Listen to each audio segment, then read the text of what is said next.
Hello everyone, it is Mark Berman from TV Media Insights. It is Monday, April 15th, Tax Day. I would like to welcome you back to our daily videocast, and I hope everybody had a great weekend. Now, I must begin today with news, unfortunately, on the passing of two very different personalities. The first is Jonathan Winters, who died on Thursday at the age of 87. When you think of Jonathan Winters, you think of improvisational comedy. A number of top comedians, including Jim Carrey and Robin Williams, considered Jonathan Winters their true inspiration. Over the course of his career, he appeared in a number of movies and a number of TV show guest star appearances. His most notable movie, I think, is It's a Mad, Mad World, and he is fondly remembered as appearing in the final season of classic ABC sitcom Mork and Mindy opposite Robin Williams. He also won an Emmy Award for appearing in a sitcom called Davis Rules opposite Bonnie Hunt. Rest in peace, Jonathan Winters. Now, the second name is someone you may not recognize initially, but when I mention what sitcom he appeared on, you'll know exactly who he is.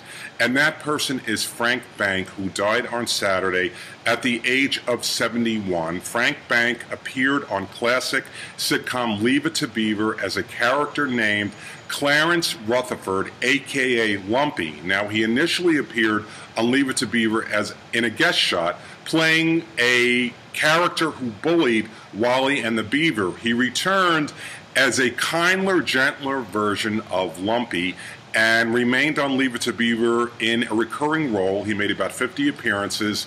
He also reprised his role as Lumpy in the made-for reunion movie in 1983 on CBS called Still the Beaver, and that morphed into a regularly scheduled series on Disney Channel, Still the Beaver, and then the new Leave It to Beaver on TBS, which I wish, by the way, somebody would repeat. I've never seen those episodes.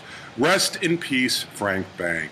Now, let's head over to HBO. If you are a fan of The Newsroom, its drama, it is returning for its second season on July 14th.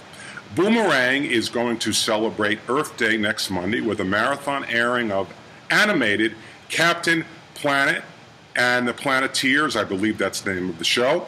Coming up on the air tonight is the second season of a game show on the CW called OSIT. It didn't have much of an audience in season one.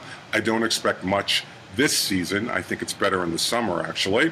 And in the world of TV history, let me give you four different items. We will start with a Western called The Adventures of Wild Bill Hickok. It debuted on this day in 1951. Initially, it appeared in first-run syndication, and then it ultimately moved to CBS and ABC and stayed on the air through 1958.